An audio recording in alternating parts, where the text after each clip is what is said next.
Good evening, everyone, and welcome to the third Q&A webinar for the Western Victoria Transmission Network Project. My name is Amy Hubbard, and I will be your independent moderator for tonight's webinar.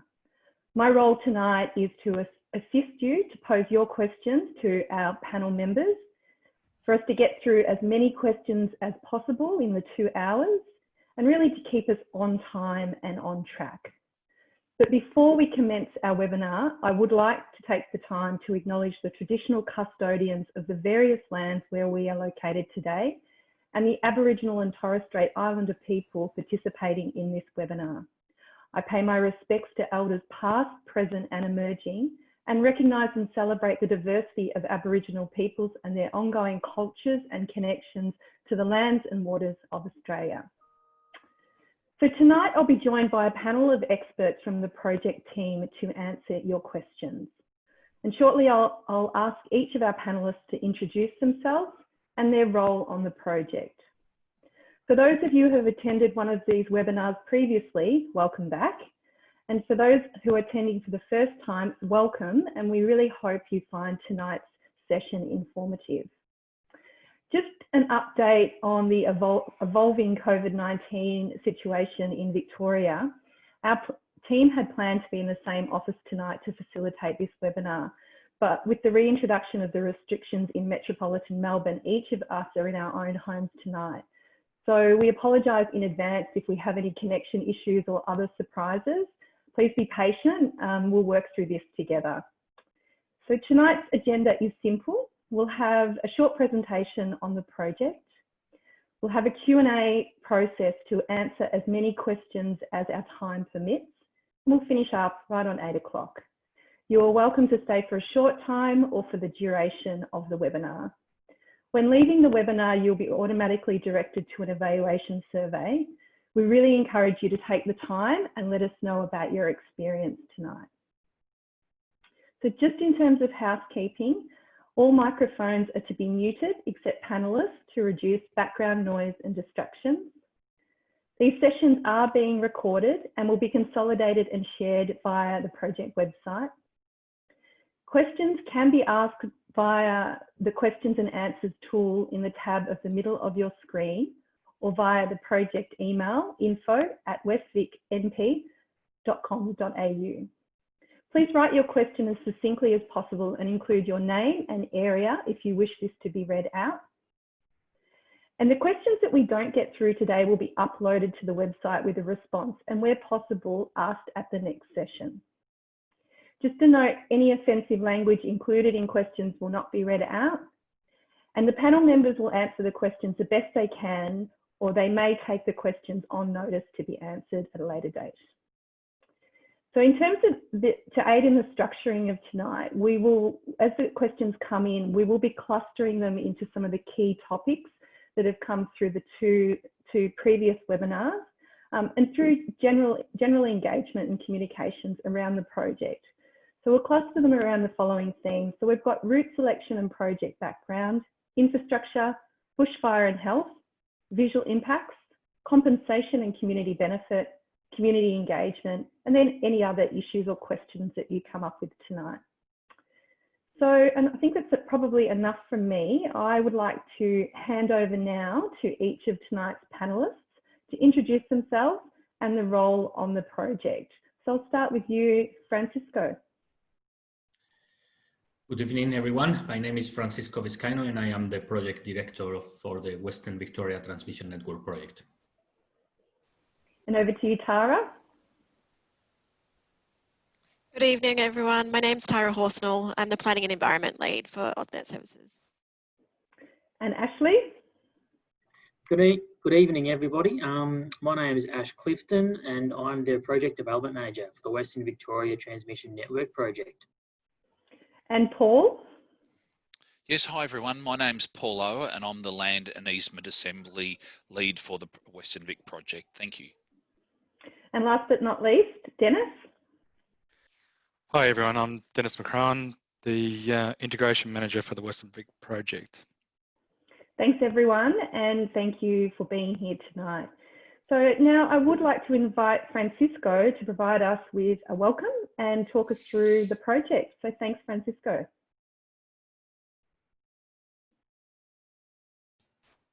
Thank you, Amy. First of all, before we enter into the describing the slide that we are all looking at, I would like to point out why we are doing this. Why are we building this project? The Victorian electricity network needs an expansion, needs to be extended. There has been no major expansion of the Victorian electricity network since the early 80s. And the network in Victoria was developed back in time to provide an avenue for the power coming mostly from the Latrobe Valley, from the brown coal fuel power plants, to provide that electricity to suburban Melbourne and then to branch out to the regional areas. Nowadays, as we all know, in a decarbonization power generation environment, some of those power plants that use brown coal to generate electricity at the moment are going to be decommissioned, and the power for Victoria needs to come from somewhere else. In our state, we are lucky enough that we have an excellent wind and solar resource, mostly in the western part of the state. And the evidence for that is that we already have a number of wind farms that have already been built in Western Victoria and are operating. And those have pretty much put the Victorian network to capacity. So we need to extend it to allow for the integration of all that renewable energy in the grid. And I will not go into more detail on that, and all questions are welcome in this topic. Then what is it that we are building? We are building a 220 kV transmission line from the existing Bulgana terminal station down to Wobra terminal station in pretty much a parallel fashion to the existing 220 kV line that is already there. Then from there, we will go to a location still to be determined somewhere north of Ballarat, that it needs to overlap the existing Ballarat to Bendigo transmission line that is already there. From there, from that new terminal station, there will be a new, another section of transmission line, which will be bigger than the 220, it's 500 kV, and goes all the way from that location to be determined somewhere north of Ballarat, all the way to Sydenham in the boundary of suburban, northwest suburban Melbourne. There will be also an extension of that existing terminal station in Sydenham. Now, looking at the timeline, as we can see in the image, we are at the beginning, pretty much at the beginning of a 2.5 years period of community engagement, land and easements assembly, and and obtaining the planning and approvals that are required to go ahead with the project. So construction will not commence until mid to late 2022 at the earliest, in the earliest scenario. Then it will take us around 2 years to complete construction, and it's expected that the entire project will be finished by 2024. This project is part of a broader plan to extend the not only the Victorian but the eastern coast of Australia electricity network, what's called the National Electricity Market. And as I said, it's one of the first projects that will enable the expansion of the Australian Eastern Coast Network as per the Integrated Systems Plan, which is a document that the Australian Energy Market Operator publishes and that details all the future expansions for the next 20 years in the network. We can go to the next slide, please. So this one is a bit of a summary of the next of the following stages that we are going to go through. You can see we have just started the engagement with local landowners or who will potentially host the transmission line and the stations. We are engaging with the state government and the local government authorities, the councils, and a number of government agencies. We are at the beginning of the process to obtain our planning and environmental approvals. We are going through a state and Commonwealth processes. That process that we have started in terms of approvals will go for approximately a year or a year and a half. And again, we the plans are for all those approvals to be obtained by late 2021 approximately. Then we will continue with conditions that we will have to meet to commence construction. And again, commencing construction mid-2022 with the intention to finish construction by 2024. So if we go to the next slide, please. So the topic that we've received more inquiries about has been, why is this project overhead and not underground? There are, again, if there are questions during the session, we will address them specifically, but there are three main reasons why this project, the scope of this project is an overhead line and not an underground one. Number one is that it's the standard industry practice throughout Australia and the world.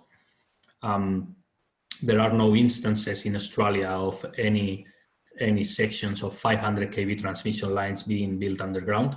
There are some examples in the world, but all of those are short sections, mostly in urban environments, and with the intention of avoid or limit impact to certain very specific locations or very specific features. The second main reason that we are not, because why we are doing this overhead and not underground, is the much greater environmental impact that an underground line has compared to an overhead line. An underground transmission line requires the construction or the digging of a continuous trench of 10, 15 meters wide and 3 to 4, 5, 7 meters deep continuously. In this case, it would result in a 190 kilometer long trench all along Western Victoria. The impact in native vegetation, habitat, flora and fauna, cultural heritage is much greater for obvious reasons. It's a continuous trench.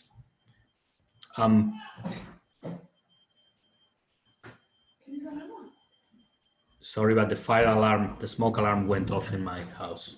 Sorry about this.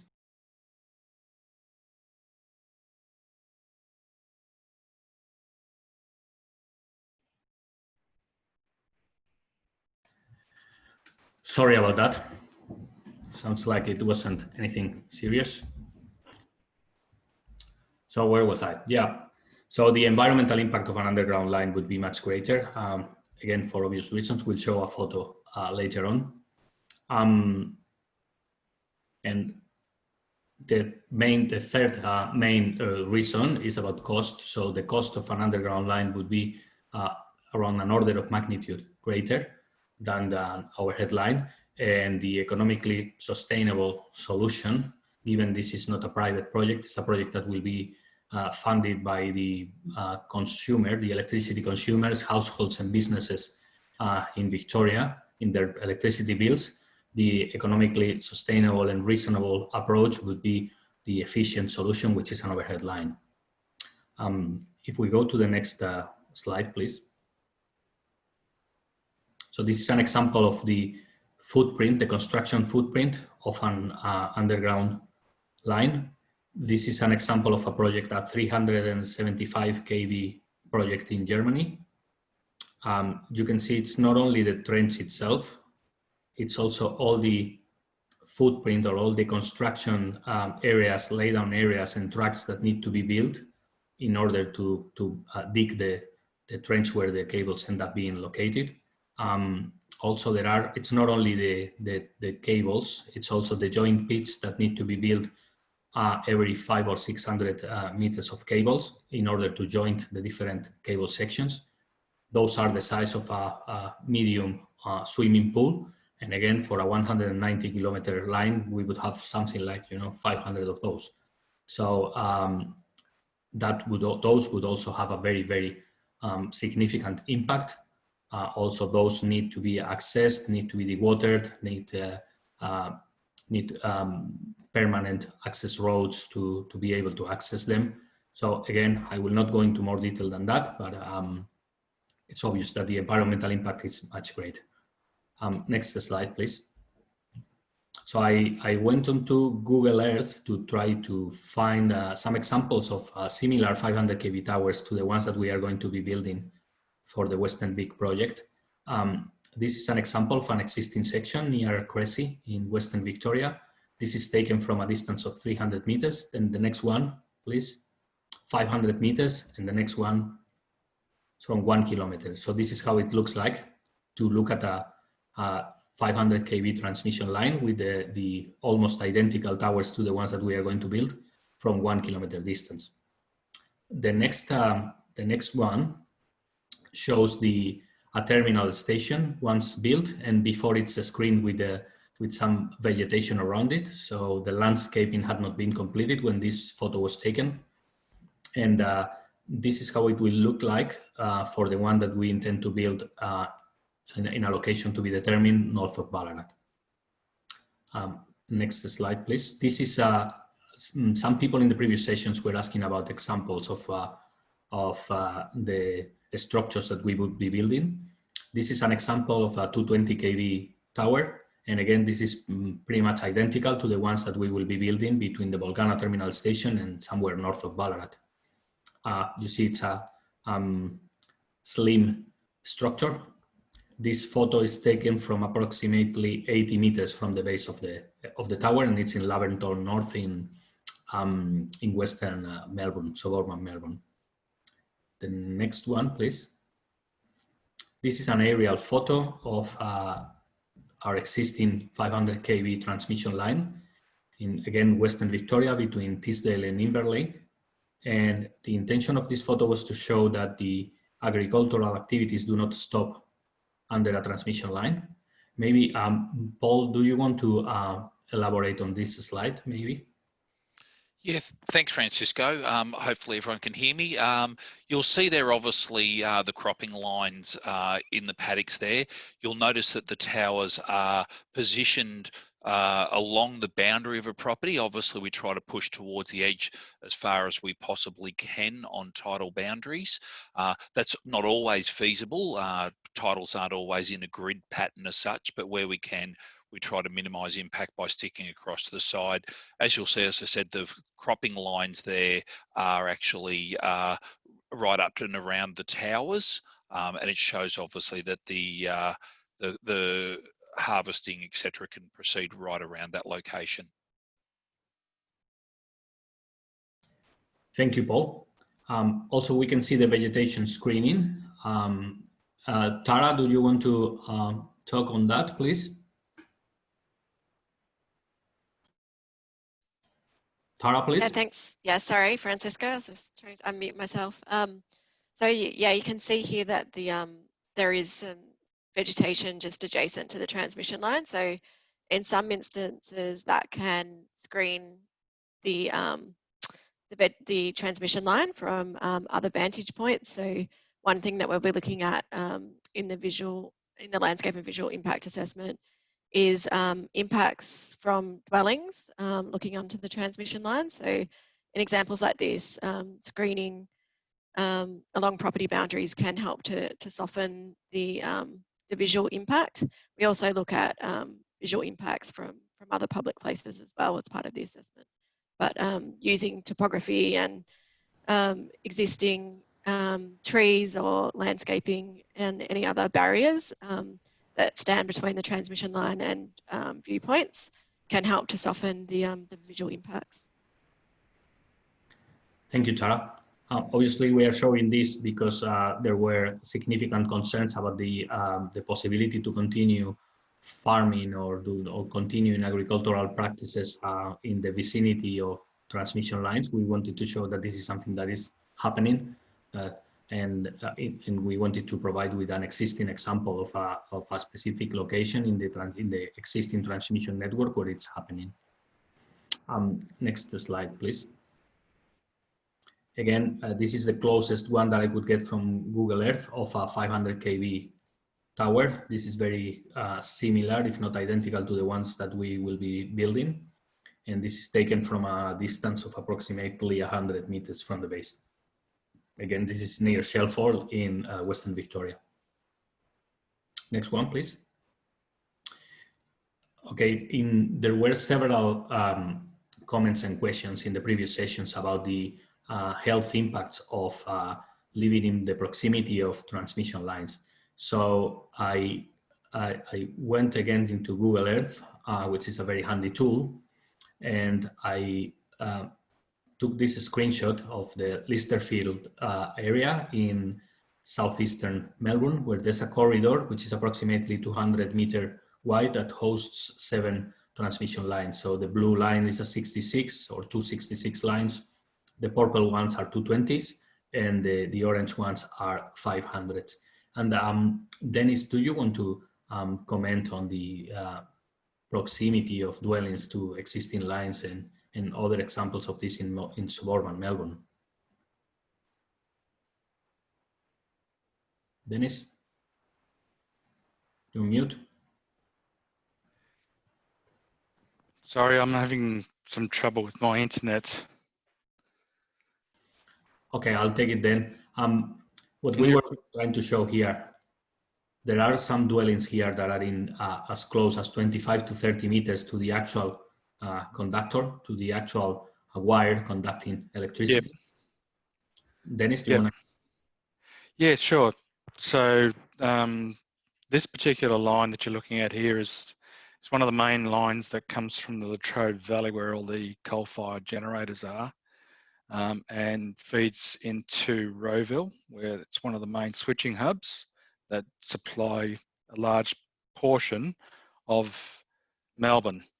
As you can see here, so housing subdivisions have been allowed to build up to the easement, and those housing subdivisions have been there for 1 or 2 decades.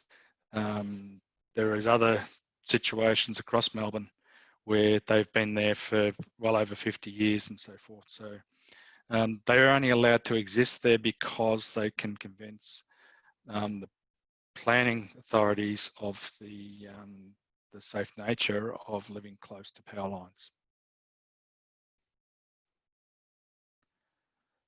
Sorry, I'm not too sure if you can hear me. Yes, we can, Dennis. Thank you for that. I also wanted to point out that you can see that this is not a fenced corridor or anything. You can see the tracks that cross from one side to the other, and it's parkland. It's publicly accessible land, and kids are playing underneath those transmission lines. Next slide, please.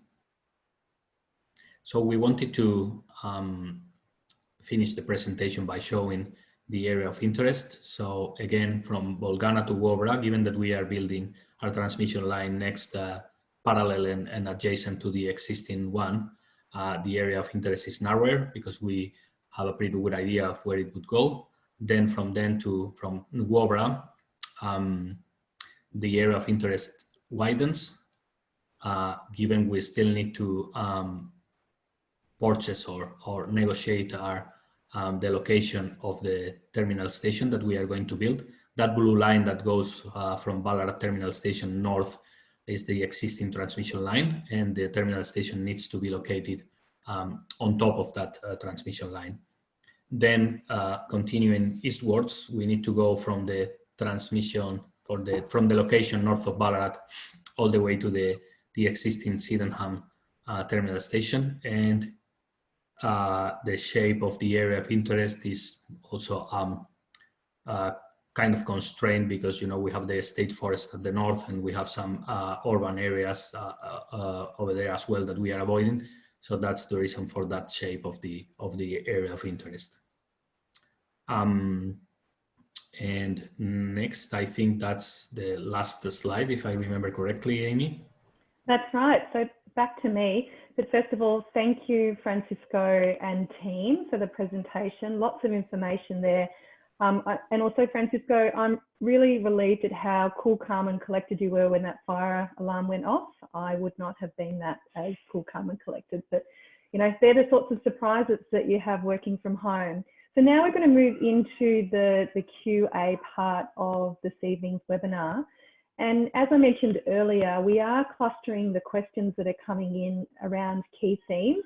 So I'm just going to talk to those themes just briefly before we get into your questions. So we're going to have at least an hour and a half answering your questions tonight.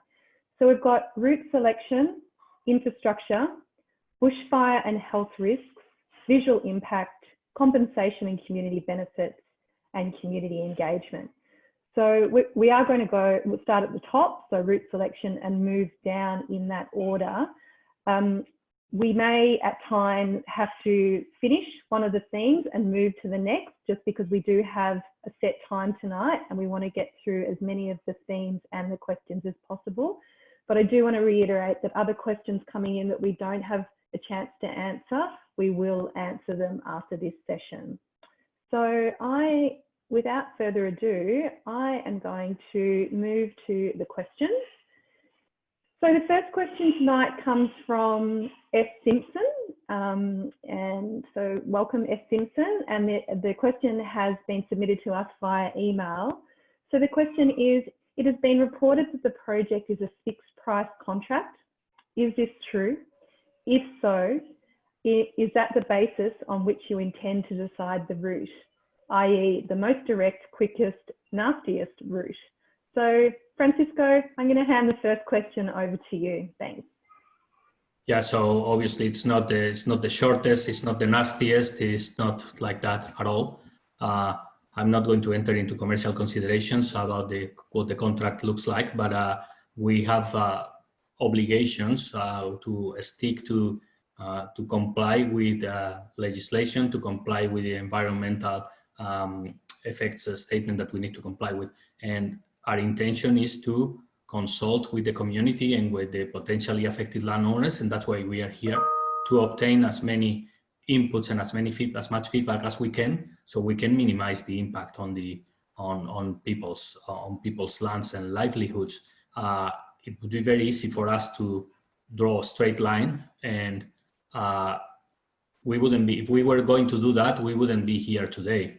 What we want to do is we want to engage and interact with the members of the community as much as we can to, identify any features, environmental, social, whatever that they want us to avoid, and try to, holistically assess them all and try to come up with a route that is the least impactful possible. Okay, so the next question, why are these not being built through already designated areas rather than destroying additional country?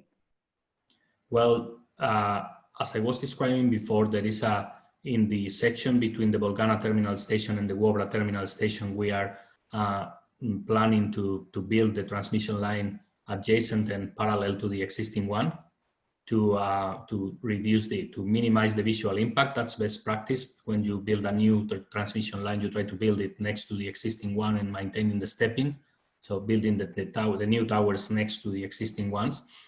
But from then on, from Wobra to the new location of the terminal station, there is no corridor that we can use. And it's the same thing with the section between north of Ballarat and Sydenham. There is no other infrastructure corridor that we know of that can be used. We are exploring possibilities, but there is no evident solution that can be used to locate the transmission line in existing corridors or infrastructure. So the next question, thanks Francisco, and this is probably another question to you. It's from Jim Fazy. I understand that AC underground is not an option, but HVDC is completely different. Literature on the line from ABB says otherwise. What studies support Francisco's options? First of all, Francisco, can you describe what those acronyms mean? Yeah, so alternate current is what we are building. HVDC is high voltage direct current. So high voltage direct current is a technology that can be used to transport electricity with low losses in long distances, but we know with no offshoots, if you want to know. The scope for this project as per the requirements of the network and what the electrical engineers have determined is the solution. It's an AC solution, an overhead AC solution, not a HVDC link. So that is what was determined when the scope of this project was decided. I cannot comment exactly if that would be suitable or not, but the scope of the project is not for a HVDC link. Okay. The next question comes through from Jason Canfield. There are existing lines between Waubra and Ballarat. Why can't this corridor be used?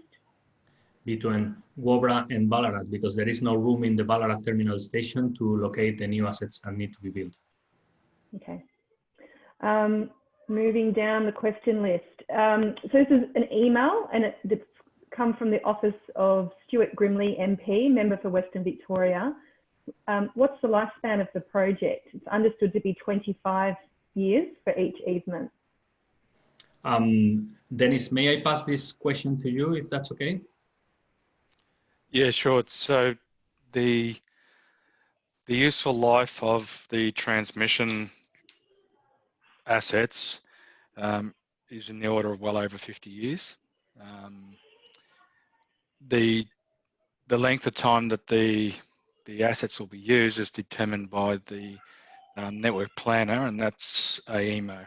That's the planner. So they'll dictate how long the line is required, and that will depend on the growth of Western Victoria. Okay. Got another question here from Jason Canfield. Can existing buildings such as sheds be demolished so as to allow a cleared space under the power lines? Paul, do you want to take that one, please? Yeah, look, I can, Francisco. I think this sort of relates to questions we've had about proximity to the power lines. You know, when we look at this, we're trying to avoid any existing structures and infrastructure as much as we possibly can. In circumstances where it would be a choice between an existing structure, we'd seek to negotiate that with the landowner and make sure that that some buildings, you know, a shed may be able to be relocated, for instance, to a location there, but it really comes down to we're going to try to avoid those circumstances as much as possible. But if there's no other option but to run through an area where there is existing infrastructure, we discuss that with the landowner. And that comes down to compensation as well to make sure that a solution is found that means that the landowner is restored to the same position. Thanks, Paul. The next question is from Maxine Andrews. As there are areas of bush close to our property which are waiting to be included as national park, namely the Wombat State Forest, can you definitely say that the transmission line cable will not pass through any of the Wombat State Forest? Ash, do you want to take that one, please? Yeah, thanks, Francisco. Thanks, Amy. What I can say is the project is assessing and is investigating the area of interest, which is what was shown on the PowerPoint slide earlier in the presentation. If the Wombat State Forest is not within that area of interest, then we are not investigating it to locate the transmission infrastructure. Right. Thanks, Ash. The next question has come from Jessica Roberts in Greendale. The statement plus question is, your literature says that putting overhead lines would likely be less costly to Victorian households and underground lines could cost multiple times more. Can you provide evidence that a detailed cost comparison has been undertaken together with the outcomes of that comparison? The scope of this project is for an overhead line. So, and that's, there was a process undertaken by the network planner, by the Australian Energy Market Operator, which it's a process called the Regulatory Investment Test for Transmission, RIT-T. And the outcome of that process was the Project Assessment Conclusions Report, the PACR, that is available in the AEMO's website.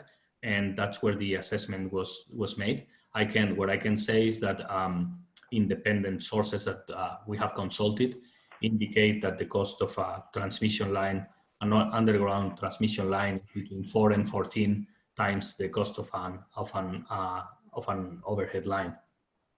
And these are sources, you know, comparisons that have been made for projects in the United States and things like that. But yeah, it's like an order of magnitude bigger. Okay, thanks, Francisco. Next question is about cultural heritage. So Jason Canfield has the question, are the power lines allowed to run over Aboriginal culturally sensitive sites? Tara, you want to take that? Yeah, thank you. So we have a very thorough Aboriginal cultural heritage assessment to take place. So we'll be working with the registered Aboriginal parties to understand the landscape, the tangible and the intangible Aboriginal values throughout the area. So as part of that process, we will be getting cultural heritage management plans in place and working with the RAPs to really best manage those values, protect them. It is possible that there might be some overhead line infrastructure that goes across or above the some sites that are important, but we need to work with the RAPs to understand what's important to them and how to best manage those Aboriginal cultural heritage values. But we have just started that process in the western section of the area of interest. So we've started the process by issuing notice of intents to the registered Aboriginal parties, and then we'll start to do a desktop assessment, work with the RAPs to understand what's important to them, develop up field programs and do field investigations. So we're just starting that process now, but yeah, we recognise that Aboriginal cultural heritage is a significant value across the landscape that we need to manage appropriately. Thanks, Tara. Now we've got 3 more questions about the route alignment. So we've got one from Melissa Thompson. Well, it's actually, I'm not sure if it's exactly on theme, but I'm going to ask it now anyway. Are those lines 500 kV, Francisco? Yes, between the location north of Ballarat and Sydenham terminal station, it will be a 500 kV transmission line. Thank you. The next question from another one from Jason Canfield. Where is the terminal station north of Ballarat likely to be? Do you have a set location? We don't have a location yet. It will be within, it needs to be on top of the existing terminal station that we, transmission line that we were showing before in the area of interest map, but the location has not been decided yet. We haven't purchased any land. Okay, and then the final question under this theme is from Emma. If a property has a current permit to build a dwelling, will that be treated as an existing dwelling for the purpose of distance from the lines? Paul, please. Yeah, look, great question, Emma. I know that there has been some feedback from one of the landowners already about an existing planning permit that's been received for there. That's definitely considered, and yes, we would consider that to be an existing dwelling as we're mapping that out. Okay, thanks, Paul. So we're going to move on to the second theme, which is infrastructure. So the first question is from Samantha. You showed a photo of the size of the underground line would need. What is the size impact of the tower base? Ash, do you want to comment on that? Yeah, look, it's a good question. Thanks, Francisco. The dimensions of the lattice towers, which are what we are proposing for both the 220 kV and the 500 kV sections of this project, they do vary. But for the 220 kV towers, the dimensions of the tower base are approximately 16 metres by 16 metres. And for the 500 kV tower, approximately 20 metres by 20 metres. Now, this is the dimensions of the base. The construction disturbance area that would be required to build the tower is slightly larger than the dimensions that I've just provided there. But these dimensions are a good indication of the size of the tower base. Thanks, Ash. And if you don't mind me elaborating on that, that's only the towers and the towers footprint, and the towers will be 400 to 500 meters away from each other. So if you compare that to the undergrounding, the underground photo that we showed before, which is a continuous strip of say 100 meter wide impact or footprint, it's quite a different, quite a significant difference in terms of the impact on the ground, on ground disturbance. Yeah, and look, just to add probably one other point as well, is it's also worth noting that there will need to be a suitable surface adjacent to the towers just to enable the construction to occur, to enable the equipment such as the cranes to be suitably placed to construct those towers. Okay. I am going to ask a question, and I think this will make sense more to the project team. It's from Jason. If the height of the towers are 80 metres, will they be constructed more than 80 metres from existing dwellings? Does that make sense? Paul, please. Yeah, sorry, I might just get you to repeat that again, if that's okay. So if the height of the towers are 80 metres, yep. Will they be constructed more than 80 metres from existing dwellings? Thinking maybe. Okay. Yep. Look, really good question. Look, I suppose our aim is to locate the furthest distance we can away from dwellings. You know, it's prudent avoidance wherever we possibly can. I think the distance away, obviously you've got an easement there that is, you know, and we've talked about that previously on other sessions, but and I'll just confirm it because I've got it written down here. But easement width, you know, around that sort of 40 to 60 metres for the 220, and then 70 to 100 metres for the 500 kV in width, depending on obviously the span between there. But the point is to have those towers as far away from possible as we can from dwellings. Okay. Another question, this one's from Melissa Thompson. How high are the wires from the ground between towers? Yeah, the minimum clearance, so the distance in the lowest point of the conductor to the ground will be 15 to 17 meters. So that's between towers. The wire follows a catenary curve shape. So at the lowest point, the minimum clearance will be 15 to 17 meters, approximately in that order. It depends to topography and other things, but you know, it will be in the order of 15 to 17 meters. This next question is from Jane Neville, and I don't know that you can actually really respond to it now because she's asking for examples, but it's in terms of construction, can you please show examples of similar projects that go through bushland before and after over a 6, 12 or 24 months period? So, you know, maybe that's something for future engagement sessions, Francisco? This is the first transmission line of this scale that is built in Victoria in 40 years. So it's difficult we would need to look at international examples or interstate examples to try to find something like that. We will take that on notice and we will see if we can provide something. Thanks, Francisco. Another question from Melissa. What compensation do landowners get for the inability to use the land whilst the towers are constructed? I'm expecting I'll address that one, Francisco. Look, thanks for the question. We have, I suppose, quite a detailed program we're looking to introduce there to make sure that all financial repercussions of that construction and installation are addressed with. So compensation is something that we're looking at. Francisco talked about the construction pads. We'll be looking at, you know, loss of production compensation in addition to obviously the actual acquisition of an easement. So there will be varying discussions that we have with landowners.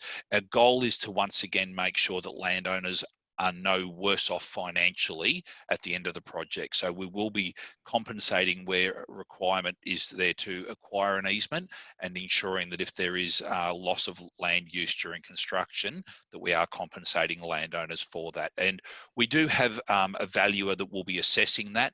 We will be working with agronomists to make sure that we get a full understanding of those things. And you know, once again though, our concern is really to minimize the impact along the way as well. And I know it was something I didn't touch on earlier on, but the photo that Francisco had shown where we were abutting onto that property boundary, and Tara had talked about the trees, you'll notice that those towers are stepped off that property boundary to a degree that you can still run a harvester through there. So it's minimising the amount of inconvenience and disturbance to landowners. Very similar to what we're trying to do during construction as well, where if we, I suppose, work with landowners, we can work out and discuss those sort of things up front now. They're the conversations that we'll be having once we sort of refine down to a corridor at this stage while we're trying to identify, but they're the sort of conversations we want to engage with to work out we can minimise those impacts. Thanks, Paul. So I've got one final question on infrastructure before we move to bushfire and health. So what is the expected life of the towers?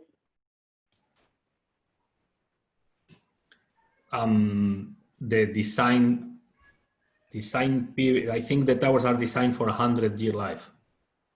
I think that's a standard. I am not 100% sure about that, but I think that's the aspect. The towers will be designed as per the relevant Australian and international standards. This is a highly regulated industry, and I believe the design span is for 100 years. Thanks, Francisco. So one final question's just come through, but sort of overlaps with visual impact, but it's from Samantha. Even without having to dig up the ground for underground lines, will there still be clearing done under the line to remove trees? What impact will that make? Paul or Tara? Yeah, I'm happy to touch on that. Once again, good question. You'll notice underneath our transmission lines, we do clear trees. We do have an easement clearance policy there. Trees are limited to normally 3 metres in height. And I know there has been, and there will be discussion later in relation to bushfires, but we do obviously try to stop fuel load for fires underneath the transmission lines. So effectively, it does mean that in circumstances where those events happen, we don't have any fuel load under there as well. So we do reduce the amount and maintain the easement under there to limit trees to a height of 3 metres. Thanks, Paul. So one final question has just come through before we move on to bushfire and health, but it is a good question. It's from Emma. Will a planning acquisition overlay be put on the properties prior to any compulsory acquisition? Tara, please. Are you on mute, Tara? Yeah. Yeah, sorry, I was just trying to click the button. No, so public acquisition overlays aren't part of this, part of our acquisition process. I'll let Paul talk to the details, but we are trying to negotiate privately, so private negotiation and acquire that way. I don't know if you want to expand on that, Paul. Yeah, no, look, it'd be great. And look, thanks for the question, Emma. It has been something that's been raised with me during the week. The process that we run through our and obviously where you've talked about the public acquisition overlay, which is the acquirement of the easement through statutory powers, we are looking to negotiate these solutions with landowners. Once we come down to and narrow down to that corridor and then a preferred alignment, obviously that will happen over a period of time. We will be engaging with landowners extensively over that period of time. And once we know that we have, I suppose, the lowest impact alignment, and that we are in the best place that we can possibly be, we will be discussing that further with landowners, hopefully negotiating. I think it's unrealistic to expect that we're going to have necessarily 100 kilometres all joined together where we may not need to look at those opportunities that for acquisition, but that is done under the Electrical Industry Act as a separate process from the planning, and that will proceed after the project has gone through the planning and approvals process. Thanks, Paul. Now, I just wanted to just do a quick shout out to all of our community members and interested stakeholders on the line. Please keep submitting your questions either through the Q&A button in the middle of your screen or via the email. We've got quite a few to work through between now and 8 o'clock, but please keep sending them through. That would be greatly appreciated. Thank you. So now we're going to move to bushfire and health. The first question there has come from Melissa. What is the risk of flashover from the towers, and what risk mitigation strategies will be put in place to reduce flashovers? Dennis? Okay. Yes, so if we're talking flashover, we have protection systems that can detect when current is flashing from one of the phases through to the Earth structure, and that turns off in milliseconds. So that's the best protection that operates today. So it minimises any flash and arc from that. Thanks, Dennis. So the next questions come by email. It's S. Simpson.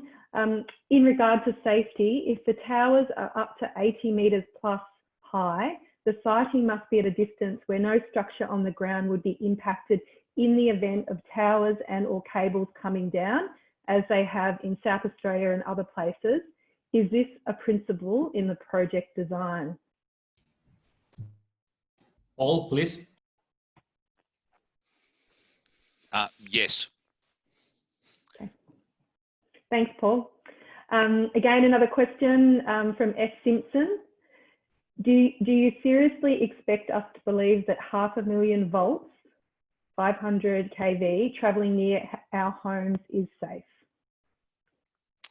Yeah, soon that one's for me.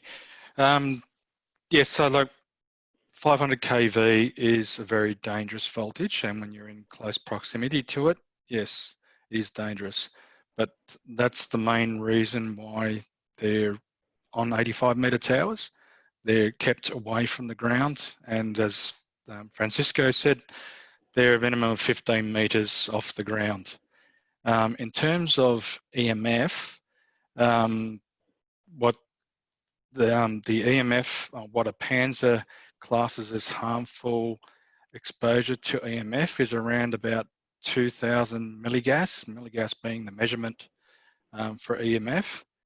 And when you're in close proximity to a transmission line where the line is somewhere in the order of 15, 17 metres above, you'll experience around about 80 to 100 milligas, which is way below any dangerous levels. And that is usually in short periods, in which exposure in short periods is not harmful. It's long-term exposure to EMF that is the harmful part, and that is around the 2,000 milligas part.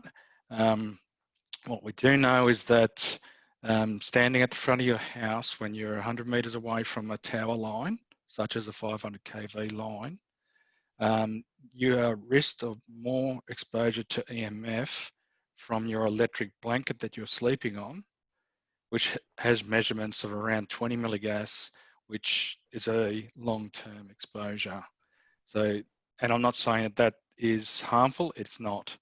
It's you have to get around about the 2,000 milligas to be harmful. I hope that covers it. Yeah, there's another comment. It's not a question, but it's a comment from S. Simpson.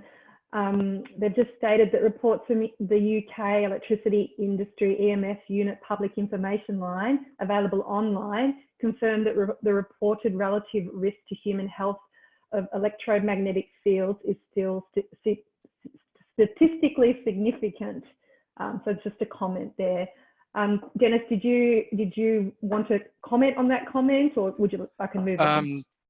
Look, to be honest, I don't know that study at all. The only studies that we have looked at are the ones that have been done in Australia, and we conform to the regulations set out by a PANZA, and PANZA is the regulating body for electromagnetic fields and other radiation and so forth.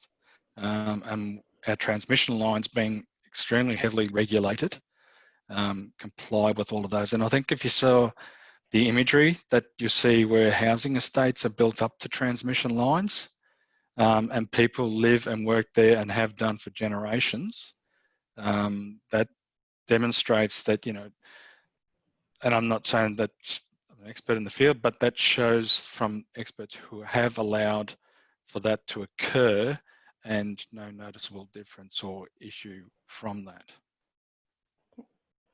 So the next question is from Melissa. The lines are very dangerous.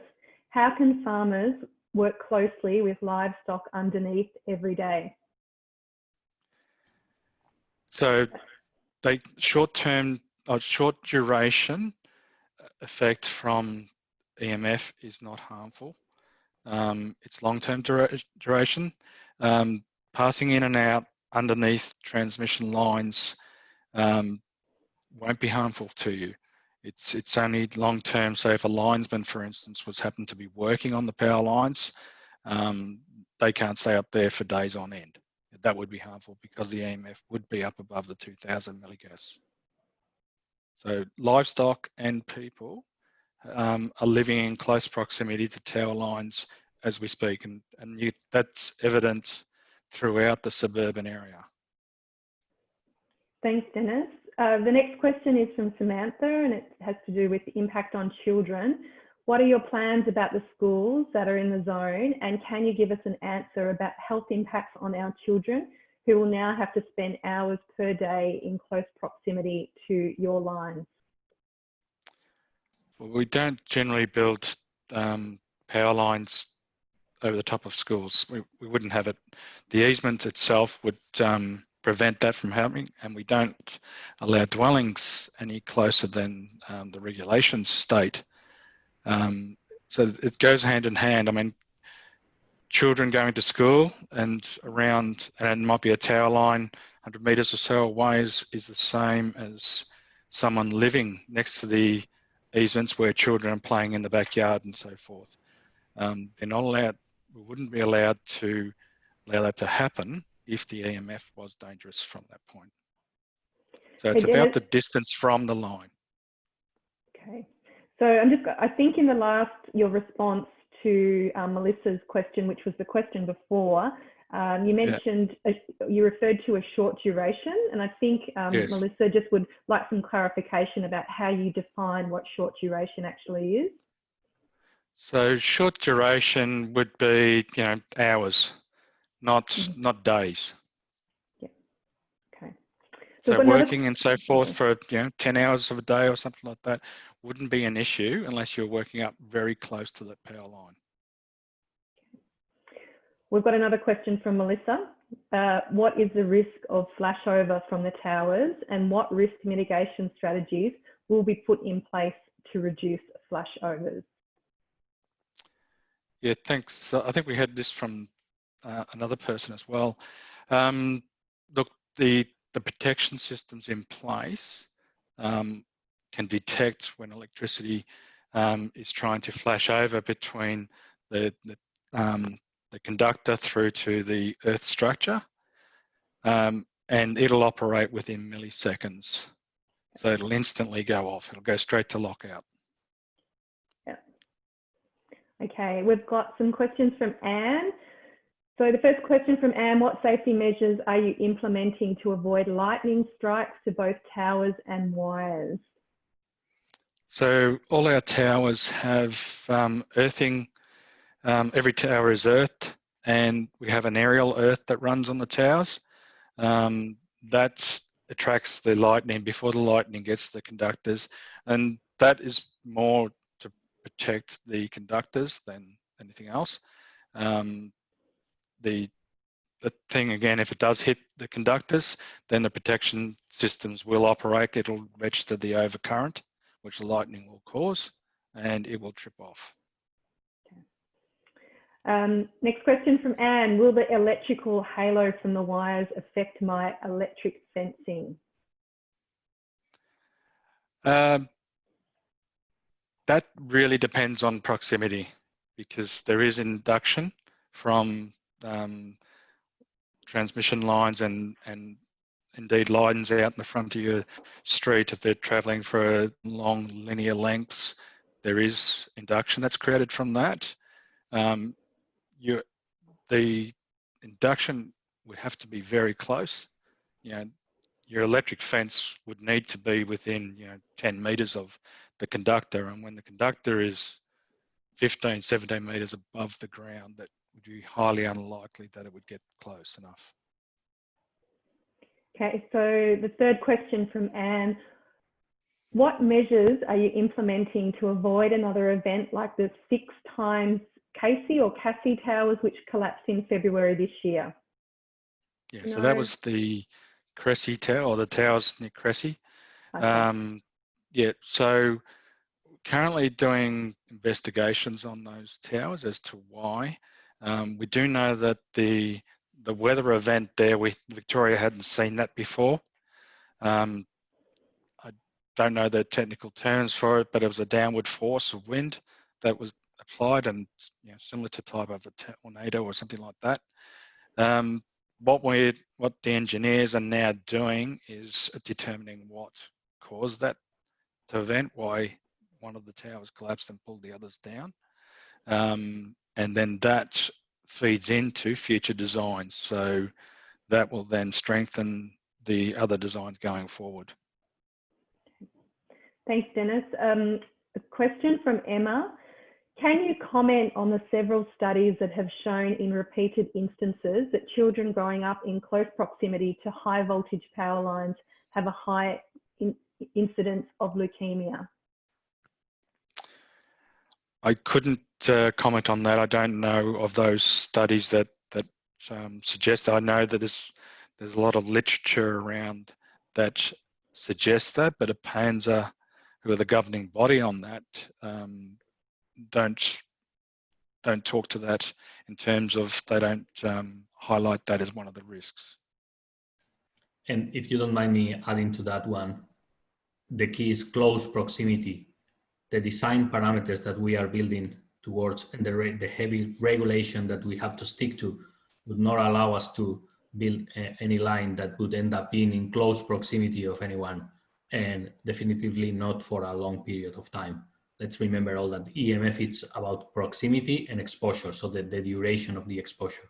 So we are not, proximity would never be, given how strict are the standards and the regulations are, there would never be an opportunity for close proximity. Thanks, Francisco and Dennis. There's a question that's it's not quite to do with this theme, but kind of related, but I'm gonna ask it now. It's from Michael. Are there restrictions driving a harvester under the power lines? If there's a 15-minute there clearance? is. Yeah, there is. That depends on the height of the harvester. We don't allow to come too close to the, and I don't recall the exact measurement. Paul, you might know that off by hand. Look, I think once again, this comes down to really just ensuring safe practices under there. We do direct people to the website. There is a guide there on living with transmission line easements, and it does talk about clearances from power lines and etc. Right around Victoria, I think we mentioned this in our last podcast as well, there's about 1,500 to 2,000 we've shown of kilometres worth of transmission lines throughout Victoria where there's farming practices still utilised. The photo we showed earlier showed obviously those harvesters there. Our transmission line specifications, anything that's allowed on a road can go underneath a transmission line in farming practices, where we talk about harvesting units and that sort of thing. If there's uncertainty about that, this is one of the reasons, once again, we'll consult with landowners and work out what their current farming practices are. We want to make sure people get kept safe. So we'll be consulting on that. And in instances where people have exceptionally large harvesting units and those sort of things, I know they can be up to 6.5 metres, I think now, then obviously we look at that and try to plan around that to make sure that those safe distances are maintained. Okay, there's just a comment from Jane, just further clarification from you, Francisco. You mentioned close proximity. Can you just define or provide a little bit more information about what close proximity actually means? For me, close proximity is within meters, given the clearance at the lowest point of the conductor will be between 15 and 17 meters. That for me is not close proximity. Now, I would like to mention again, there is a corridor that we showed in a photo before that goes all through suburban Melbourne where there are dwellings that are 25 meters from transmission lines. Our project would never, no dwelling is going to be not even close to 25 meters from our transmission lines. So I guess the fact that there are tens of thousands, if not hundreds of thousands of people who are living within that distance of existing transmission lines in suburban Melbourne, and whatever our design ends up looking like will maintain a distance that will be definitely larger than that, I think would provide the community with assurance that we are not going to put anyone in danger here. We are not going to put anyone at risk of having any kind of health impacts whatsoever. I've got a question here from, it's a statement and question from Anne Wilson. So there is a high risk of death from the electrical current affecting the electric fencing for both humans and animals. What information and training are you providing to both property owners and the neighbourhood on best fencing options? Sorry, that I've not heard of instances of death from electric fences. Sorry, the person who was asking the question, are they referring to induction from power lines or just electric fences themselves? So perhaps, Anne, if you're still on the line, can you clarify exactly what the intent is of that question, and we will come back to it. So just hold your thought there, Dennis. We've got a comment from Ben. There's not a question attached to it, but I'll read it out. Energy Safe Victoria states that anyone working with 8 meters of a high voltage line must get approval from the power company. That means that anyone who is taller than 1.2 meters high cannot walk under the lowest part of the line droop, which your website states is 9.2 meters. Would anyone like to comment on that? There's not a question there, but Francisco or Dennis? So I can probably talk to that. Yes, anyone was to work within that vicinity, that is a safeguard. To get inside that safe work area, it's a controlled zone and you need to know what you're doing.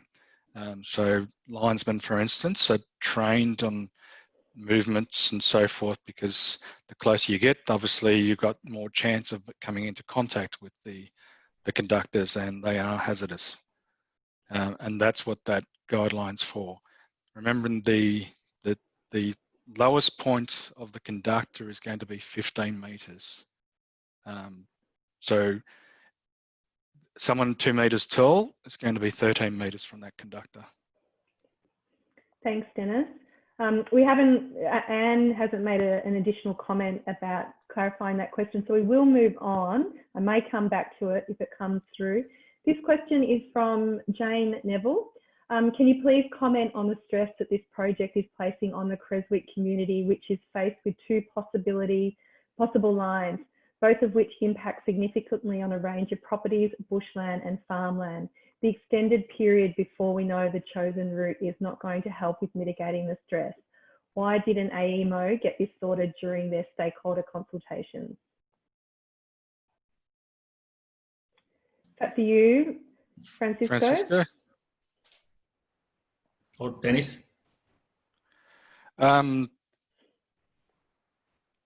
So I don't know. I can't talk to the consultation, Francisco, because I wasn't around. Okay, then. so we are 100% aware of the stress that this project is causing in the community, and we understand the uncertainty is not contributing to calm down or to clear out those concerns.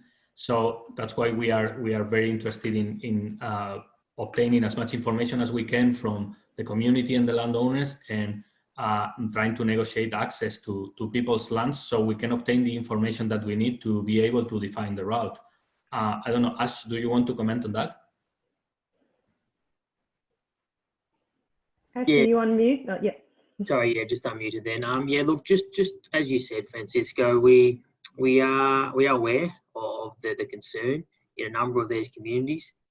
We are investigating the entire area of interest And as Francisco said, the reason we're doing that is to gather additional information, understand the concerns and the feedback from the communities, so that we then have the opportunity to refine the area of interest into a narrower and smaller project corridor. But we definitely are aware of the concern that does exist within a number of these communities. Okay, thanks, Ash.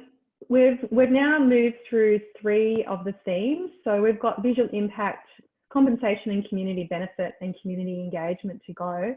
The time now is 7:10, so we've got about 50 minutes together.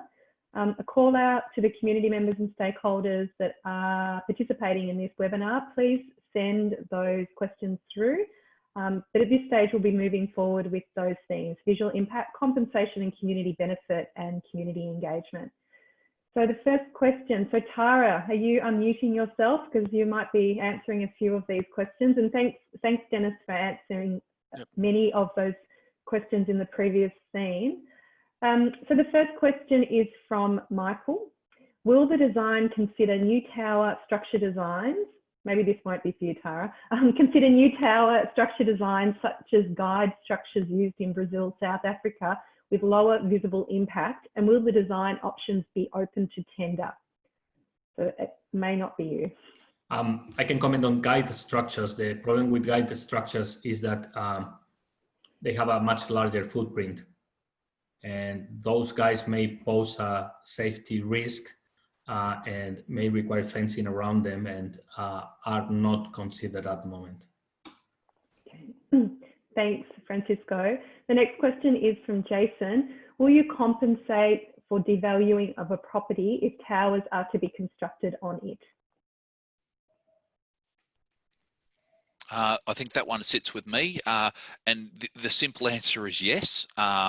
We have, with the compensation, it is provided to landowners where we are acquiring that interest in an easement. It is designed to ensure that landowners are compensated fully for any financial impacts that the transmission line going through their property does actually have. It is done holistically. We have a licensed valuer that undertakes that assessment, and they work with the landowner to understand. It does comprise not only just the loss of amenity of the land where a tower might be, but also the overhead easement or power lines. That's a compensation for the loss of value over the entire property, and it does take in things in relation to the current use of the land. Obviously, the factors that require compensation vary depending on the current use of the land. So that is taken into consideration, the current market value as compared to the market value of the property after the installation. There are certain things, and I know we've had comment that, you know, properties of 5 generations, it's very hard to place any sort of monetary value on those sort of impacts, but special value to landowners is considered by the valuers, and you know, there is a mediation process that relates to that where there is a disagreement on the amount of that compensation. So it is very heavily assessed. It's done by an independent valuer with a certificate of valuation, and as I said, so the answer is yes, there is compensation to landowners when we're placing that infrastructure or an easement over their property. Thanks, Paul. So this next question is about visual impact. With statement, but there's a question in the words. If the transmission lines are next to my property, I don't think you'll be planning anything high enough to obscure these. Tara, did you want to make a comment on that? Yeah, look, we recognise and appreciate that the towers are really large structures, so they can be noticeable from quite a distance, but part of the design and the placement of towers that we'll be looking at doing is to minimise those impacts. So there is opportunities in some circumstances to use screening, even topography, even small changes in the landscape can help to reduce the level of impact, starting the towers to minimise, you know, direct sight lines from houses and from public places.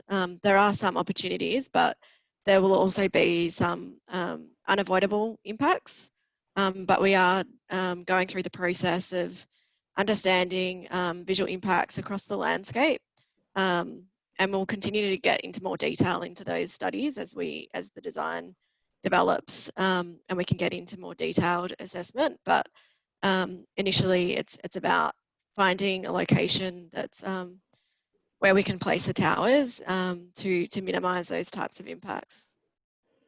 Thanks, Tara. So I've got two questions now about significant bird life, and I'll read both of them because they are connected. So what are your plans for the eagles that live in the Bacchus Marsh, Coimadi area? Please apologise for that pronunciation, awful. And then the second question is, what deterrents do you use to stop large birds, eagles, etc., nesting on the towers or landing on the power lines? Yeah, thanks for that.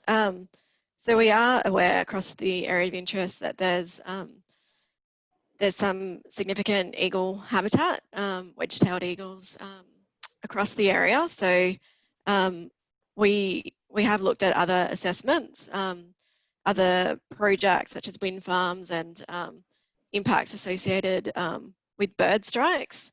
We don't believe that the same level of impact will eventuate with transmission towers, which are obviously stationary in the landscape. We can use different mitigation devices in particular areas such as bird deflectors. But when you're comparing the sort of impacts to a wind farm where you've got a moving blade, that is a target, I guess, that's the wrong word, an object in the landscape that is more difficult for bird life to avoid. But transmission line towers, because they're stationary in the landscape, should be more easily avoidable, but it will be part of our assessments as well. So we'll be looking at how birds move through the landscape and how they could be impacted and how we can mitigate those impacts through use of bird deflectors and that sort of thing.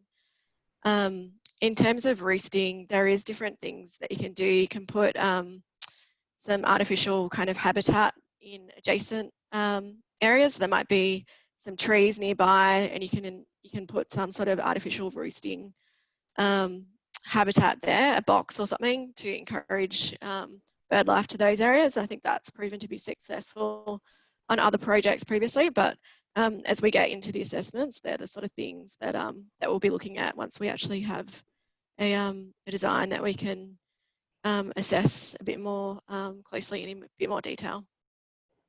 Okay, thanks, Tara. I've got a question here from Melissa. How close are houses to current examples of 500 kV lines?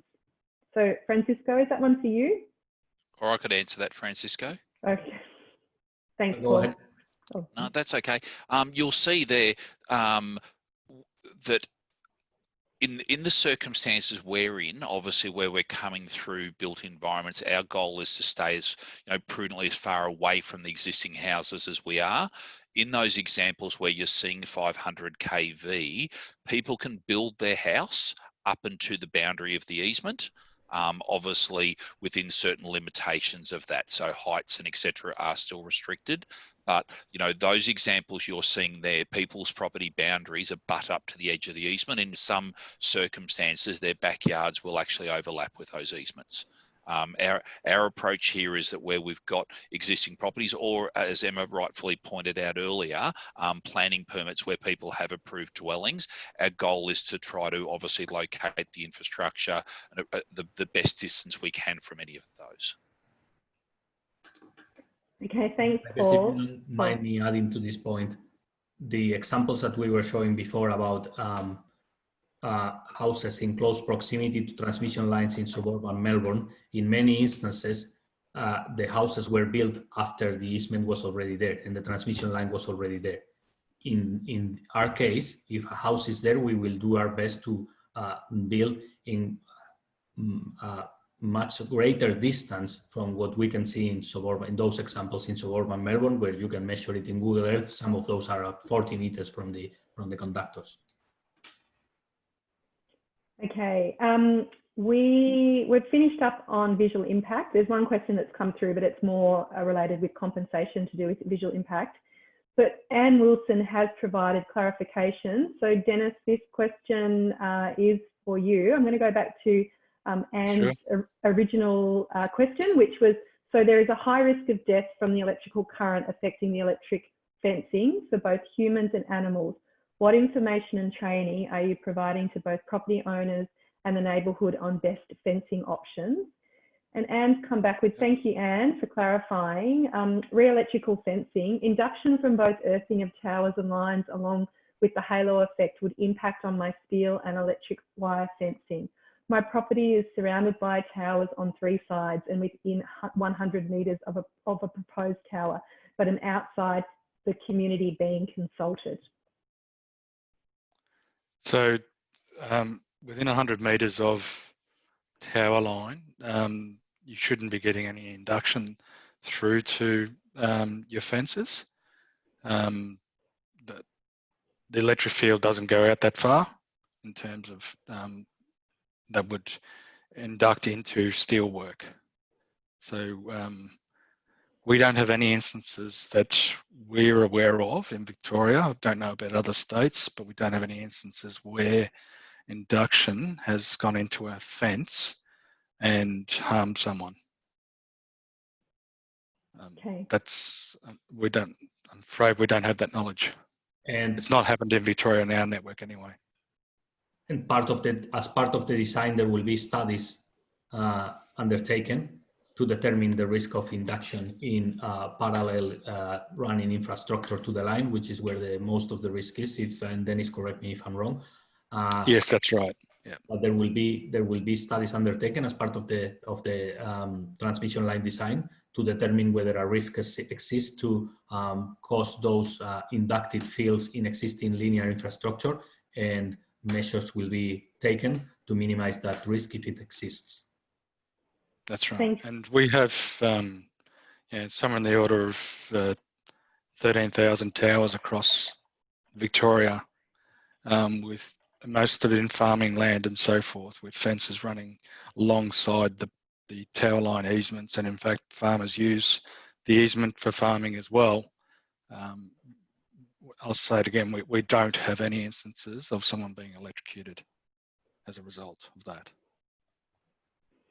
Okay, we've got 2 themes to move on to. We've got a little over half an hour. So we've got compensation and community benefit, and then we've got community engagement. But I'm just going to take a step back. We've had an additional question around infrastructure. It's come from Melissa. How do you access transmission towers?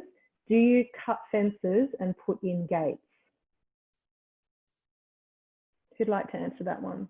That's probably one for Paul. Well, I can answer that if you like. We do put in gates. My internet seems to be having a couple of problems at the moment, so I didn't catch that question. It was about gates, Paul, putting in gates for access to the transmission lines. Yeah. Paul, do you want me to read it out? Is the internet okay now? Yeah, I think so. Okay. Let me just find it. There are a lot of questions here. Was that the question in relation to when we have to access through to the transmission line, whether fences will be cut and gates will be installed? You did hear it. So it's from Melissa. How do you access transmission towers? Do you cut fences and put in gates? So I think you did hear it, yeah. Yeah, look, good question. I think realistically, one of the things that we'll be speaking to landowners, remembering that we are still at that area, the broader area, once we narrow down to that corridor and come through to an alignment, we will be speaking to landowners about those access tracks. There is the opportunity for us there to actually upgrade existing access tracks, which is always great. So we can upgrade those and turn them into all-weather tracks. If a new access track does need to be installed, we'd consult with the landowner there in relation to a suitable placing of that to minimise impact on their property. But we also look there, there has to be holistic there around about waterways and various other aspects of placement of that track, but we do try to locate that in circumstances where we do need a gate to access into a paddock or to an area. We'll consult with the landowner about appropriate placement of that, and we do then pay and install those as required. Thanks, Paul. We're moving now to compensation and community benefit. There's some really good questions in here. I think we've got about nine or 10 of them at the moment. So we're going to start with Ben's question, which kind of straddled visual impact and compensation. So this is from Ben. We live on the side of Mount Blackwood. The entire horizon will consist of a line of towers running west to east. That will be the tallest structures in view, taller than the Yangs in the distance. How do you compensate people whose property values are underpinned by the views associated with their properties and the devaluation that must occur if the towers are erected as proposed?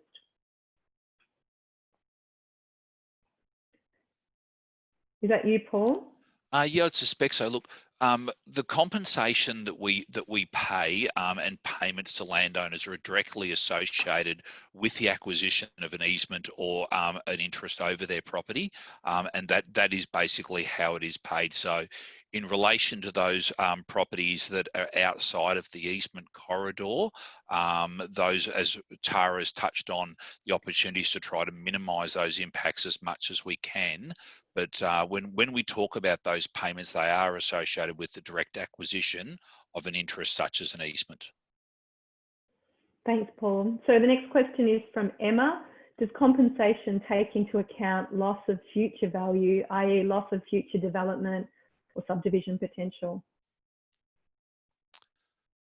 Yep. Look, great question. Thanks, Emma. I think we can only work on what the current zoning and use of the land is. Obviously, as we come up towards Sydenham, there are areas through the area of interest that are urban growth zone. So the value does work within the confines of the Land Acquisition and Compensation Act and valuation principles to establish that. But obviously, we can't look at what could potentially happen with the property 20 to 50 years down the track. Okay. Thank you, Paul. The next question is from So we can Joe. only look at those for the land. Thank you. The next question is from Joe Frawley. Is there going to be a community benefit fund similar to wind farm projects? Yes, there's going to be a community benefit fund, and there will be opportunities for the community and the councils, community groups, associations to contribute with their feedback and their ideas or their interests about what they would like to see that fund spent for. Thank you. The next question, it's back to Emma. So given that you've stated compulsory acquisition as a last resort, does that mean at this early stage that landowners can tell you they have no interest in willingly hosting infrastructure and you will cease investigating routes that include those properties? Is that you, Francisco or Paul? I will start and we'll see if Paul can join us. We intend to negotiate the acquisition of easement interests with all the potentially affected landowners. Paul, you're back with us. Okay, Amy, I don't know if people can hear me now because Amy has frozen in my screen. We can hear you. Yeah. Thank you. Yeah. Yeah, so again, the intention is to negotiate the access to negotiate the acquisition of easement interests with all the potentially affected landowners in the transmission line corridors. Now, in terms of the process for compulsory acquisition, again, we don't want to talk about compulsory acquisition at this stage. That's the tool of last resort. We intend to negotiate in good faith with landowners, and we think it's not the time now to talk about compulsory acquisition. Paul, do you want to elaborate on that? Paul is not with us, so I'm back now. Oh, you are. You're back. Sorry, I've just made my kids get off Fortnite and everything else so that I can actually get back in. I think they might have been taking up all the bandwidth. My apologies. Sorry, and I wasn't there to hear the balance of that question. My apologies to Emma, but if you could maybe just give me a quick overview of that. Yeah, no problem. Given that you've stated compulsory acquisition as a last resort, does that mean at this early stage that landowners can tell you they have no interest in willingly hosting infrastructure and you will cease investigating routes that include those properties? Yeah, look, great question. We're happy to take that feedback from owners, and I think obviously we are noting that and taking that. But realistically, when we're talking about this assessment process we're going through, is to work out the lowest impact across a broad and long area, and find out the most appropriate corridor over a linear structure. So, we're happy to take that feedback on board, and obviously that is something that we consider. But when we're looking at the lowest impact corridor, it has to be holistic across the project. Yeah, thank you. Thanks, Paul.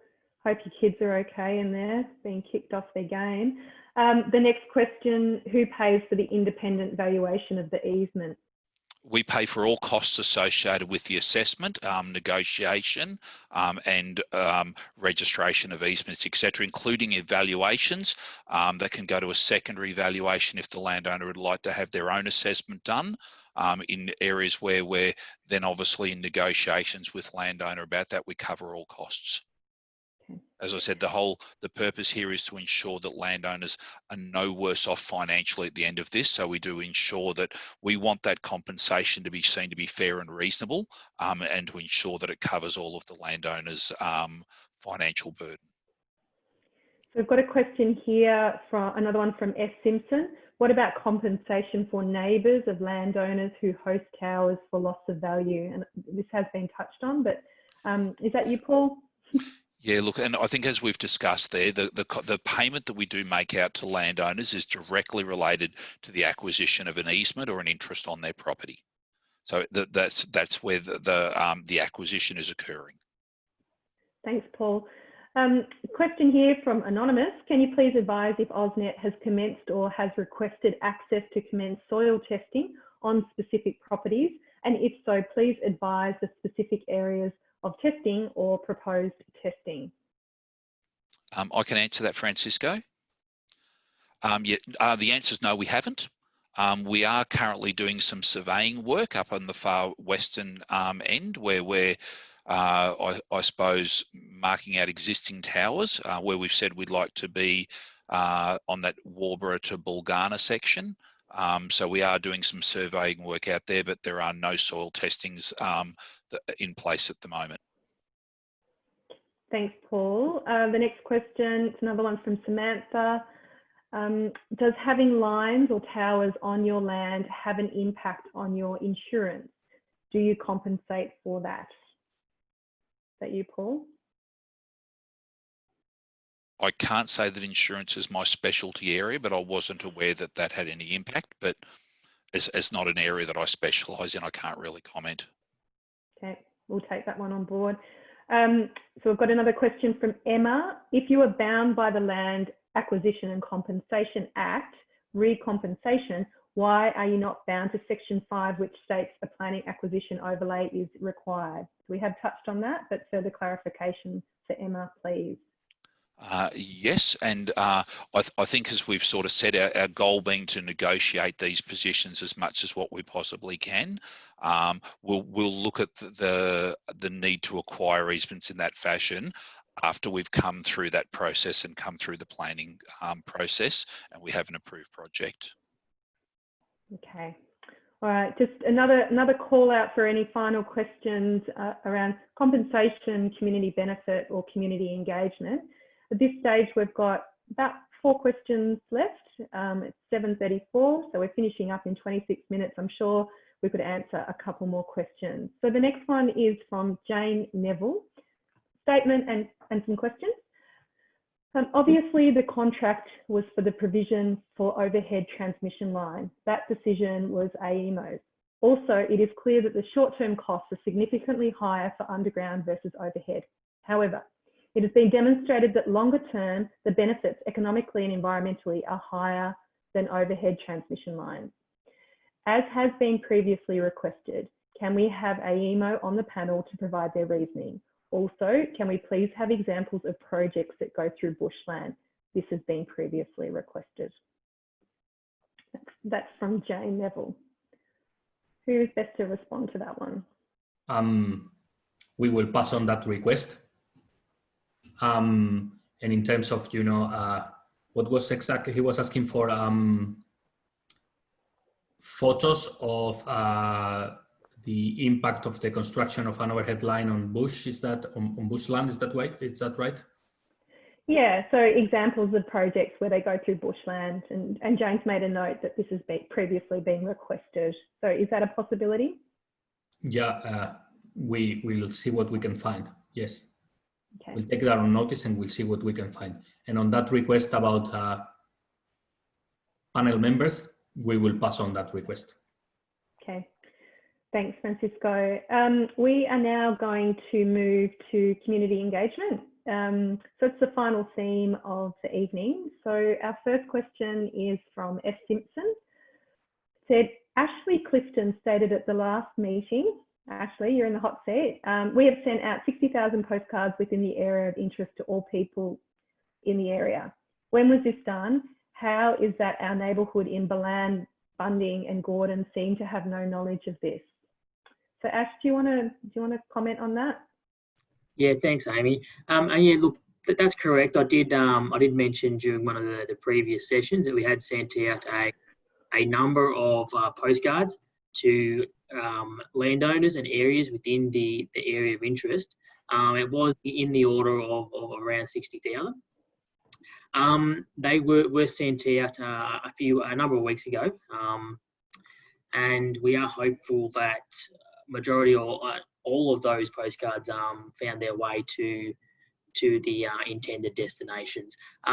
Any areas that exist or are located within the area of interest, that's the area where we did send those postcards out to. Ash, just clarification, what service did you use to distribute those postcards? Yeah, look, those postcards were sent out using an Australia Post service. Mm-hmm.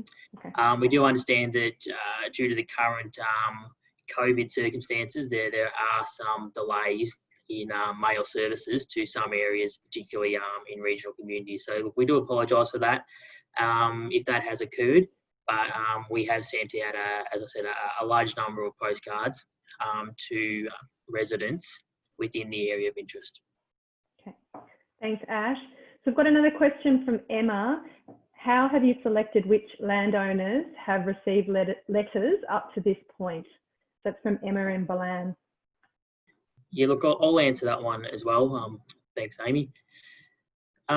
Letters have been sent to landowners in areas that where we would like to undertake some further investigations and effectively get and gather further information. So we've been progressively sending out letters to landowners, and we started with the western part of the project, area of interest. And from there, we have continued to work our way in an easterly direction towards Melbourne. Now, given the area of interest is much larger for the 500 kV section of the project, so this is the section of the project from the new terminal station, somewhere north of Ballarat, to Sydenham, we are progressively working to investigate this part of the area of interest, and have sent letters to landowners within these areas, as I said, where we would like to get further information and undertake some further investigations. We're continuing to gather information right across this broad area of interest. We're continuing to send letters to landowners in areas where we need to get further information, and we're continuing to gather feedback and information from the community so that we can narrow down and refine the area of interest to a smaller project corridor. Thanks, Ash. We've got a couple more questions here. So we've got one from Anne Wilson. What benefit to the local community will there be during the construction period? Will you be employing local people to help build the towers with view of ongoing employment? It's been the case in previous projects that we've worked on, that the local economy sees quite a significant kick. We will have hundreds of people working on the transmission lines and the new stations, and those people need to sleep somewhere, need to have lunch somewhere, and we will have coffees, and we will eat their pack of cigarettes from the local shops. we've seen that economic activity being activated in the areas where we have projects like this. The contractors that we will end up using for the projects will be looking at, you know, using the resources, materials, and even some storage areas, things like that, that are readily available in the vicinity of their works. So just by being there, they will be making an impact in the local communities, and, you know, bringing some, as I said before, some activity that was not there if not for the construction activity. Now, in terms of the long-term, the opportunities for long-term employment, we have an initiative to create an apprenticeship or contribute to a TAFE course that would result in some members of the community potentially being trained to become linesmen or become wind farm maintenance technicians with high voltage skills. That would be one of the potential uses of the community fund. And those people, there could be a program to employ those people within the transmission line works with the intention of providing them with a trade and a profession for life. Given this is going to be a trade that is going to be in high demand, because there will be transmission lines built in Victoria and in other states in Australia, because there's a need for an expansion of the network. Thank you. Thanks, Francisco. We've got a question from Emma. How can this be true community engagement if you say that you don't want to talk about compulsory acquisition? The community wants to talk about compulsory acquisition because it had a direct impact on us. And then there's some quotes, rephrase, can we have more of a discussion about acquisition next time? Is that a possibility? Sure. Yeah, the next one can be, we can dedicate 1 hour about acquisition, compensation, easements. Paul, yeah. Warm up, because you are beyond the spot. Yeah, no, look, more than happy to discuss it. And I think, you know, the broader topic there, as we've said, our goal and our desire really is to negotiate with landowners. I think coming to the point where we're talking about specific properties at this point in time, and, you know, when we're not at that stage yet, we're looking at such a broad area, but once we come down to that corridor, I think it is appropriate that we speak to landowners, and when we're narrowing that down to a corridor, obviously discussing those options. But at this stage where we are still looking at such a broad area. Yeah. So in terms of when we do have that conversation about compulsory or public acquisition, is that for the session on Saturday, Paul, Francisco? Is that something we can look at then, or an additional session? It could be the one on Saturday, or it could be one of the ones next week. Yeah. And again, one of the reasons I said that maybe it's not the time to talk about compulsory acquisition is that we haven't even identified which landowners we would need to are going to be hosting the transmission line. So maybe there's no need to, you know, start discussing compulsory acquisition when it may be the case that that landowner who's interested in knowing about compulsory acquisition may not end up hosting the line at all. Yeah. Okay. So we have about 15 minutes to go. We've got a question from Carolina. Why are you using South Australian real estate agents to initially engage with community if you're supposed to be promoting local jobs? Paul? I can answer that. Okay, so the consultants that we have there, and thanks, Carolina, they are, as you know, JLL Infrastructure Services. JLL are actually a global company. It so happens that you know, the gentleman that is heading that up is based in South Australia, but the consultants that are actually working there and out in the field, some of them from Melbourne, I think, you know, they're from around sort of Victoria and South Australia, and you know, whilst the head office part of this particular section of JLL is South Australian based, you know, they're not a South Australian company, they're a global company, and you know, we believe that they're very, very good at what they do, and we've engaged them for that reason. And on this topic, I think Carolina, our valuers are based in Ballarat, our surveyors are based in Horsham, some of our stakeholder engagement advisors are based in Ballarat as well. Some of the members of our team live in regional Victoria. We are using, as much as our lawyers are from Melbourne, obviously, most of the, if not the majority, or if not all of the advisors and consultants that we are using are either regional Victoria based or Melbourne based. So I would say that the JLL guys that you are referring to were probably an outlier in relation to the rest of the team.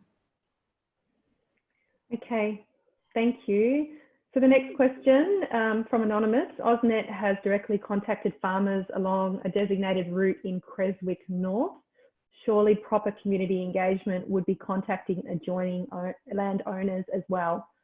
Statement, but there's a question in there as well. So would someone like to, is that you, Paul, to make a comment on that? Yeah, I'm happy to answer that one, Amy. Okay. As I mentioned earlier, we have sent letters to and engaged with a number of landowners within the area of interest in areas where we would like to get further information and understand those areas in greater detail.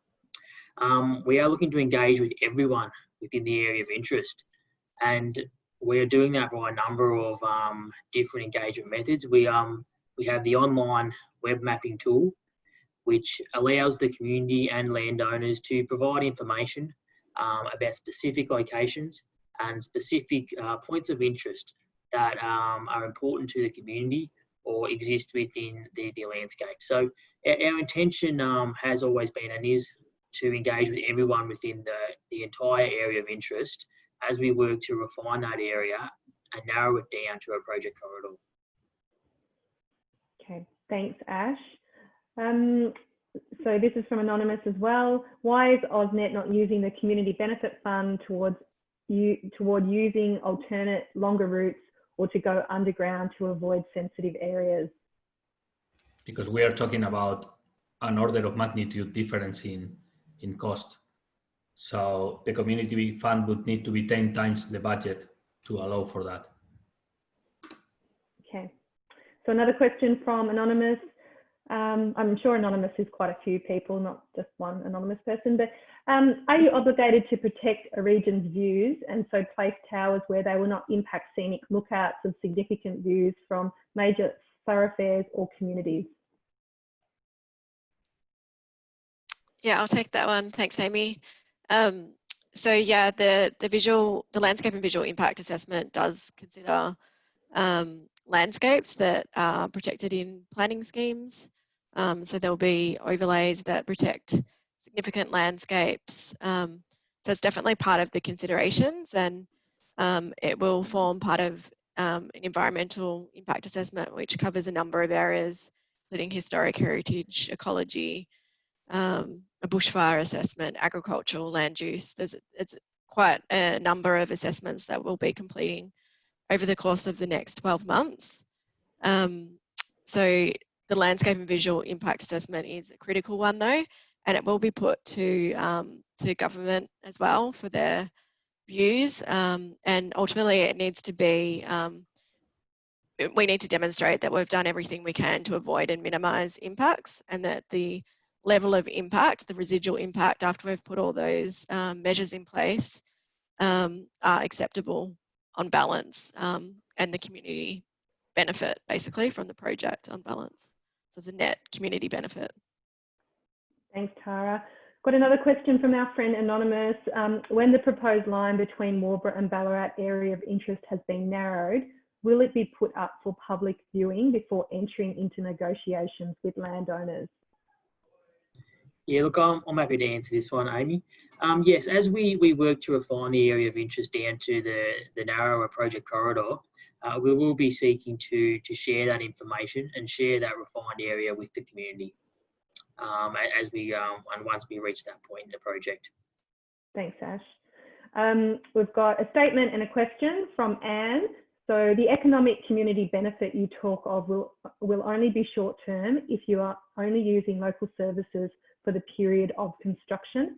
Training linesmen is only for a very select few. It is disappointing that AusNet is not providing more economical benefits to the community when all Victorian electricity consumers will be paying through their accounts for the construction of this easement.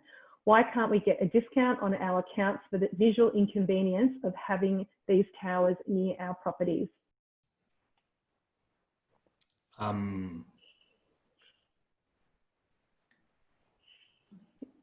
It's beyond our control what can be, how the electricity bills can be discounted or modified for specific members of the community. We understand that there is an impact, there is no doubt about that. The reality is that there is that we need to look at the big picture. There is a need to decarbonize the Victorian electricity grid, which until not long ago, it was the most carbon intensive in the world. And in order to do that, we need to extend the electricity network, and electricity network expansions are paid for by the community as a whole. So I understand the concerns, but you know, the only thing I can do is encourage Anne, I think it was Anne, to when the time comes, provide any suggestions that she may have or any contributions in terms of what type of activities or initiatives the Community Benefit Fund could be directed to provide a longer term benefit for the most closely affected members of the community. Thanks, Francisco.